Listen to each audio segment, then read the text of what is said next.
माँ कह एक कहानी। माँ कह एक कहानी। बेटा समझ लिया क्या तूने मुझको अपनी नानी। माँ से बच्चा कहता है कि माँ एक कहानी कहो। तो माँ कहती है क्या तू मुझे अपनी नानी समझ लिया है। कहती है मुझसे यह चेटी तू मेरी नानी की बेटी। चेटी मतलब जो दासी है वो कहती है कि तू मेरी नानी की बेटी है। लेटी ही ले कहा माँ लेटी ही लेटी सोई सोई ही कह देना कहानी एक। राजा था या रानी। राजा था या रानी। माँ का एक कहानी। राजा या रानी की कहानी एक। तू है हठी मानधन मेरे सुन उपवन में बड़े सवेरे तात भ्रमण करते थे तेरे। कह रहा है कि तू बड़ा हठी मानधन। तो मेरा जो बेटा है ना मानधन जो है बहुत ही हठी है। उपवन में मतलब कि बागीचे में बड़े सवेरे सवेरे तात मतलब तुम्हारे पापा जो थे फादर पिताजी भ्रमण करते थे तेरे। जहाँ सुरभि मनबानी जहाँ सुरभि मनबानी। हाँ माँ यही कहानी बोले जहाँ सुरभि जी थी वो मनमानी करती थी। और बच्चा बोलता था हाँ हाँ माँ यही कहानी बोलो। बन बन के फूल खिले थे रंग रंग के अलग अलग तरीके के फूल खिले थे। झलमल कर हम बिंदु झिले थे हिम बिंदु झिले थे। मतलब कि उसकी बूंदे चमक रही है इतने हल्के झोंके हिले मिला धीरे धीरे क्या हल्के झोंके से क्या हवा भी बह रही थी। लहराता था पानी लहराता था पानी। हाँ हाँ यही कहानी बोल लहराता बहुत तेज तेज पानी जो था ना वो लेता था। मतलब कि उसकी प्रवाह जो धारा होती है ना लहरें लेती है उस तरह का बोल लेती थी। माते गाते थे खक्कल स्वर से सहसा एक हंस ऊपर से गिरा वृद्ध होकर खरसर से। बोल रहे थे गाते थे वहाँ जो पक्षियाँ थी सब स्वर में गाते थे लेकिन वहाँ सहरसा मतलब तुरंत एक अचानक से एक हंस ऊपर से गिरा वृद्ध होकर खरसर से मतलब एकदम घायल होके खरसर से गिर गया। हुई पक्ष की हानि करना बड़ी कहानी। पक्ष की हानि हुई चोट लगी थी तो ये कहानी कैसी है करना बड़ी कहानी। चौक उन्होंने उसे उठाया नया जन्म सा उसने पाया इतने में आंखें टकाया। वो चौक कर उन्होंने उसे उठाया उसने नया जन्म पाया इतने प्यार से उसको उठाया और अपने गले से लगाया। और जो हंस था ना उसको ऐसा लगा कि उसने नया जीवन पाया है।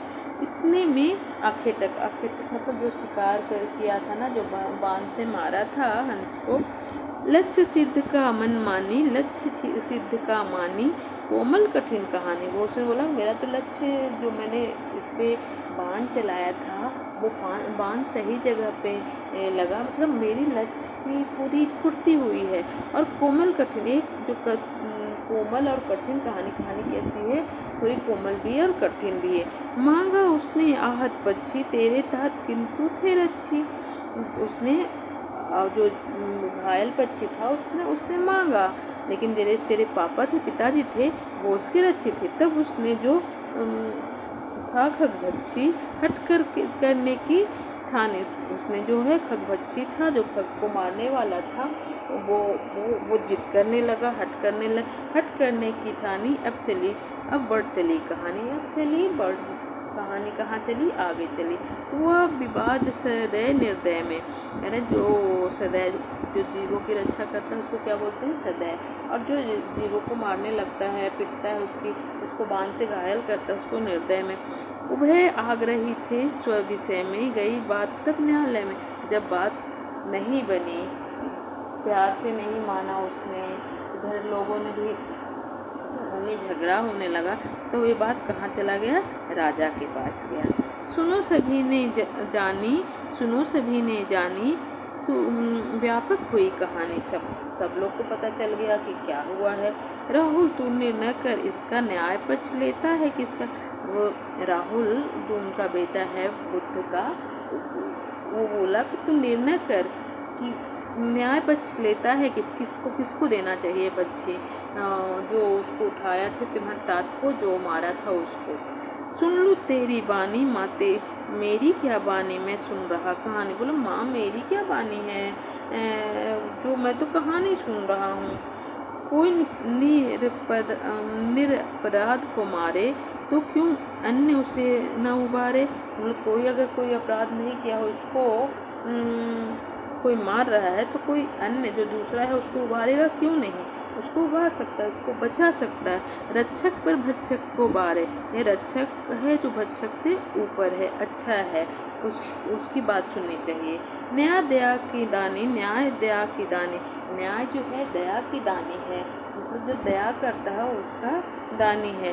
तूने तूने गुनी कहानी, तूने गुनी कहानी बोला, तूने जो है गुनी कहानी है। ये क्या है, बुद्ध एक बार क्या हुआ था ना कि जंगल में जा रहे थे और वहाँ अपने बागीचे में घूम रहे थे, उधर से हट से एक क्या आ गया, एक हंस गिर गया, वो घायल था, उसकी देखभाल करने लगी।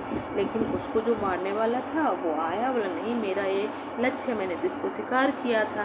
तो वो दोनों में बात बढ़ गई, वो देने से मना किए, बोले नहीं मैं देखभाल इसका करूँगा। लेकिन बात इतनी बढ़ गई कि राजा के पास गए और फिर राजा को बताया कि ये मेरा पक्षी है। पर जब न्याय हुआ, वो क्या कहता है कि जो मारने वाले से बचाने वाला ही ज़्यादा वो अच्छा होता है। इसलिए पक्षी किसके पास होने चाहिए, जो बचाया, ना कि जो मारने वाला है। इस कहानी का किसने लिखा है, मैथिली शरण गुप्त ने लिखा है।